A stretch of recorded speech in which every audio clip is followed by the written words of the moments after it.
for the success of the union budget. Thank you, sir. धन्यवाद वासन साहब। श्री शंभू शरण पटेल।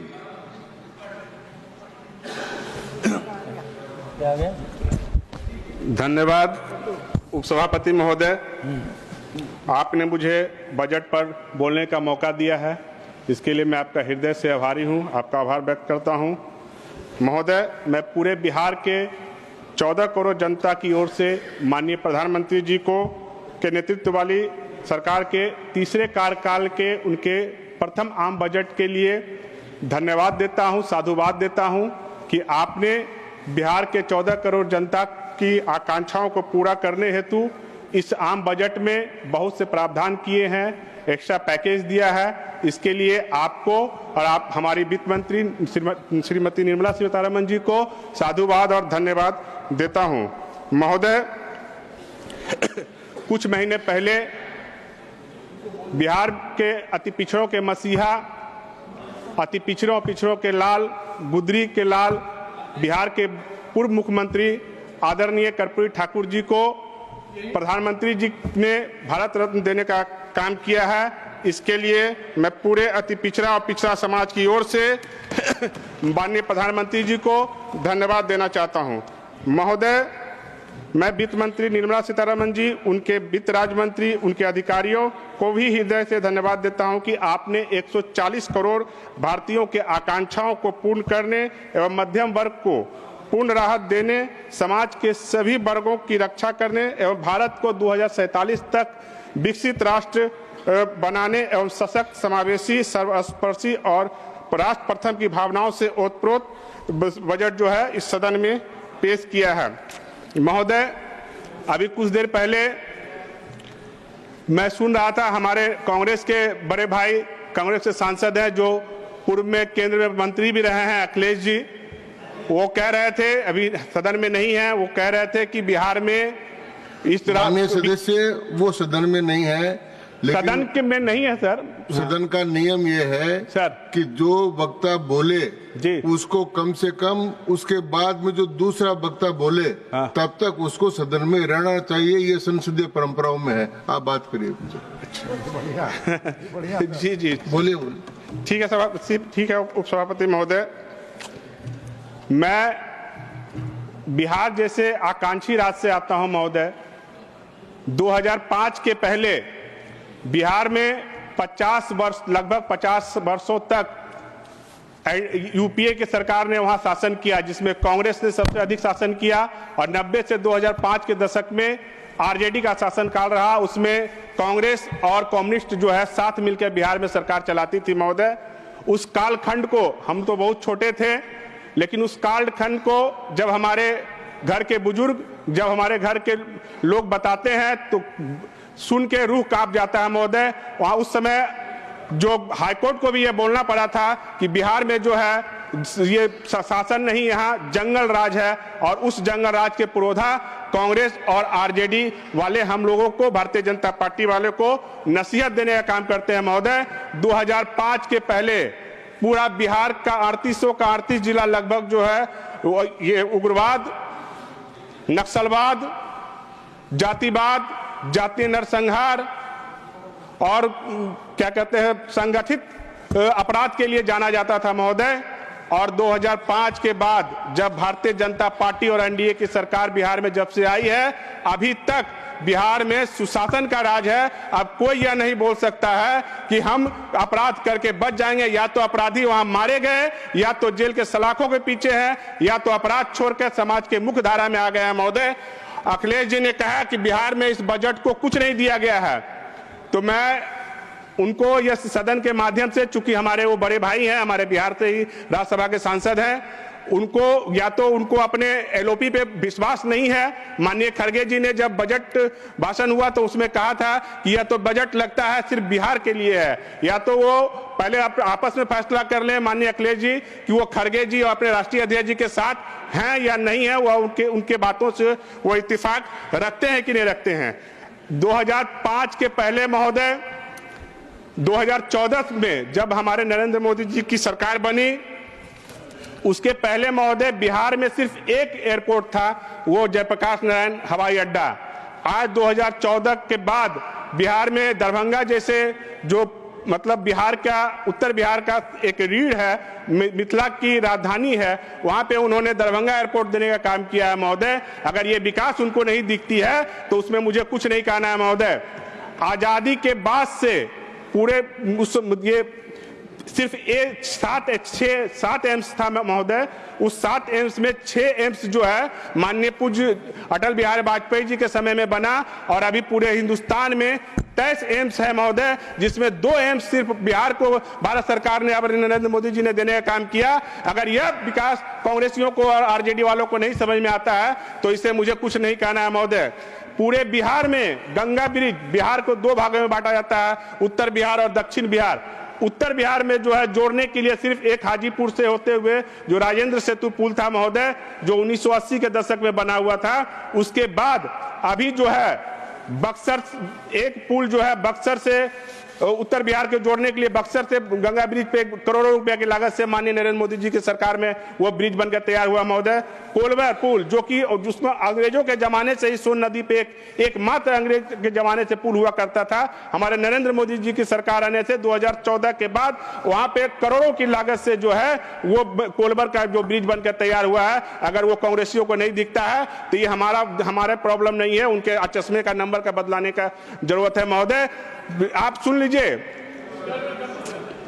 महोदय, बेगूसराय जो को जोड़ने के लिए जो सिमरिया घाट है, जहां अर्ध कुंभ जैसे वहां अर्ध कुंभ का मेला लगता है, वहां राष्ट्र कवि रामधारी सिंह दिनकर जी की जन्मभूमि हुई है महोदय, उनको जोड़ने के लिए सिर्फ एक राजेंद्र सेतु था जो कि जर्जर स्थिति में था। अभी करोड़ों की लागत से मोकामा और बेगूसराय को जोड़ने के लिए, जो उस मोकामा से जो बेगूसराय पार करेंगे तो सीधे सीमांचल तक, नेपाल के बॉर्डर और बांग्लादेश के बॉर्डर तक जाने के लिए अभी नरेंद्र मोदी जी की सरकार में वहां करोड़ों की लागत से वहां ब्रिज बना है महोदय। अगर ये विपक्षियों को समझ में नहीं आता है ये बिहार का विकास है तो इसमें मुझे कुछ नहीं कहना है महोदय। मैं अपने प्रधानमंत्री जी को साधुवाद और धन्यवाद देता हूं कि इन्होंने मखाना बोर्ड बनाने का घोषणा किया है। मखाना महोदय जितना खाने में स्वादिष्ट है, जितनी पौष्टिकता उस मखाने में है, उसकी खेती करना उतना ही कठिन, उतना ही ये मुश्किल भरा होता है महोदय। आज मखाना बोर्ड बन जाने से हमारे लाखों मिथिला के किसानों को, लाखों मजदूरों को, लाखों अति पिछड़ों, लाखों दलित समुदाय के लोगों को जो उसमें मजदूरी करते हैं, जो उसमें खेती करते हैं, उनको पूर्ण लाभ मिलेगा। उनका मखाना की लागत का जो है उचित मूल्य मिलने के वजह से उनकी मजदूरी बढ़ेगी, उनका आय बढ़ेगा। इससे हमारे जो मखाना के किसान हैं उनका विकास होगा महोदय। अगर ये उन्होंने कहा कि क्यों नहीं दिए, तो आप तो 50 साल में थे साहब, आप दे देते मखाना बोर्ड बना देते, आप लीची बोर्ड बना देते। आपको किसने रोक रखा था? आखिर दिया, जो भी दिया वो नरेंद्र मोदी जी ने दिया। आपने बिहार को क्या दिया? नक्सलवाद, उग्रवाद, जातिवाद, इसके अलावा आपने कुछ नहीं दिया महोदय। नरेंद्र मोदी जी की सरकार ने बिहटा में करोड़ों की लागत से 500 या 600, मैं एग्जैक्ट उसका मूल्य नहीं जानता हूं, लागत मूल्य, कि 600 बेड का जो ईएसआई हॉस्पिटल दिया है महोदय बिहटा में, जो पटना जो बिहार की राजधानी है, वहां मुश्किल से वहां से 35 किलोमीटर पे है महोदय। इसके बाद आजादी के पहले से कोसी महासेतु बनकर, आजादी के बाद से कोसी को कोई देखने वाला नहीं था। आज उस कोसी को, जो कोसी ब्रिज पे जो है कोसी महासेतु बना है, वो नरेंद्र मोदी जी के कार्यकाल में बना है महोदय। ये अगर विकास अगर विपक्षी को नहीं दिखता है उसमें मुझे कुछ नहीं कहना है महोदय। कोसी कहना, और इस बजट में माननीय वित्त मंत्री जी ने, आप बहुत कुछ कह रहे हैं। क्या सर? कहिए। गलत नहीं बोल रहा हूँ सर, उनको सही बता रहा हूँ, पर बोलते रहिए। वो बोलना है सर। बोलिए। मेरा सर समय बढ़ा दिया है सर, आग्रह है। आप तो बोलिए, पहले जितना समय उतने में तो बोलिए महोदय। माननीय प्रधानमंत्री जी ने, माननीय वित्त मंत्री जी ने इस बजट में मखाना बोर्ड के साथ साथ आईआईटी पटना, पूछिए उनसे, मैं पूछना चाहूंगा उनसे कि उन्होंने पटना को आईआईटी देने का काम क्यों नहीं किया था। आज आईआईटी पटना का विस्तारीकरण करने के लिए वहां का जो छात्रावास है उसका डेवलप करने के लिए उन्होंने इस बजट में प्रावधान किया है, तो हमारे विपक्ष के साथियों को बुरा लगता है महोदय। महोदय, आज भारत विश्व की 5वीं सबसे बड़ी अर्थव्यवस्था बन गई है महोदय। अगर वो देख नहीं पाते हैं तो ये उनका कसूर है महोदय। मैं छोटा सा संक्षिप्त विवरण जो है, जो हमारे नरेंद्र मोदी जी के कालखंड में हमारे बिहार के लिए जो उन्होंने पैकेज और जो विकास का कार्य जो देने का कार्य किया, मैं उसको संक्षिप्त में मैं इस 10 वर्षों में मैं अपनी सरकार की उपलब्धियों को बताना चाहूंगा महोदय। नरेंद्र मोदी जी के सरकार ने के नेतृत्व में पटना में 2 एम्स, आईआईटी पटना, बिहटा में ईएसआई हॉस्पिटल, कोइलवर आरा पुल, बिहटा सरमेरा हाईवे, मोकामा से बेगूसराय जोड़ने के लिए करोड़ों की लागत से पुल सिमरिया घाट का पुल, पटना और हाजीपुर होते को जोड़ने के लिए, उत्तर बिहार को जोड़ने के 3 नए ब्रिज। मैं आग्रह है सर, मैंने अपने एमओएस से आग्रह किया है महोदय, मुझे दिया जाए। पहली बार मैं बजट पे बोल रहा हूँ महोदय। आप समाप्त करें। हाँ 5 मिनट सर, 5 मिनट समाप्त मेरे आगे का किसी भाषण में मेरा काट लीजिएगा सर। 5 मिनट मुझे बोलने दीजिए सर प्लीज। यहाँ गुणा भाग नहीं होता है, आप तो बोलिए। समाप्त करिए जल्दी। महोदय, हमारी नरेंद्र मोदी जी की सरकार ने गंगा ब्रिज पे 4 नए पुल देने का काम किया है जो उत्तर बिहार को जोड़ेगा महोदय। अगर ये सब विपक्ष को नहीं समझ में आता है तो मैं कुछ नहीं कर सकता महोदय। मैं 5 मिनट आपसे इसलिए लिया, उन्होंने कुछ का बहुत अपमान किया है। एक काव्य के जरिए मैं अपने बिहार का बखान विपक्षियों को करना चाहता हूं महोदय। माननीय सभापति महोदय के द्वारा करिए। हाँ करिए। जिस तरह से कांग्रेस और विपक्ष के पार्टियों के नेताओं ने हमारे बिहार का उपहास किया है, जिस आरजेडी और कांग्रेस के ने मिलकर 50 वर्षों तक शासन करने के बाद भी हमारे बिहार को विनाश की ओर ढकेला था, उस बिहार के बारे में स्पेशल पैकेज देके माननीय प्रधानमंत्री जी ने अगर उसको बढ़ाने का काम करने का प्रयास किया तो उन्होंने कहा ये बिहार का बजट है, बिहार का उपहास किया और आरजेडी वालों ने उसको सपोर्ट किया। मैं बताना चाहता हूं कि मैं क्या हूं और मैं बिहार क्या है। हाँ, मैं बिहार हूं। मैं जनक जननी सीता मैया की जन्मस्थली पुराधाम हूँ, सीतामढ़ी हूँ। हाँ, मैं बिहार हूँ। हाँ, मैं बिहार हूँ। मर्यादा पुरुषोत्तम भगवान श्री राम का ससुराल हूँ। हाँ, मैं बिहार हूँ। गुरु विश्वामित्र जी की धरती और भगवान प्रभु श्री राम और लक्ष्मण जी का पहला पाठशाला बक्सर हूँ। हाँ, मैं बिहार हूँ। रुकिए महोदय, अभी टोकिएगा नहीं। भगवान गौतम बुद्ध की ज्ञानस्थली हूँ, मैं बिहार हूँ। दुनिया को अहिंसा और मानवता का पाठ पढ़ाने वाले समाप्त करें भगवान। 1 मिनट सर, 1 मिनट प्लीज समाप्त करें। 1 मिनट, मेरा 15 मिनट नहीं हुआ सर, मेरा 15 मिनट नहीं हुआ सर। बोलने दीजिए सर, मेरा इमोशन बोला। बोलिए ना।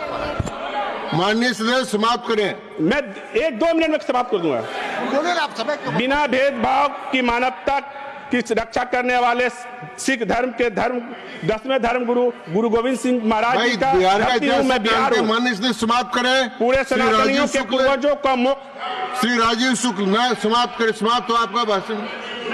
धन्यवाद सभापति जी, श्री राजीव शुक्ल। अवसर देने के लिए बहुत बहुत धन्यवाद आपका। मैं वित्त मंत्री निर्मला सीतारमण जी को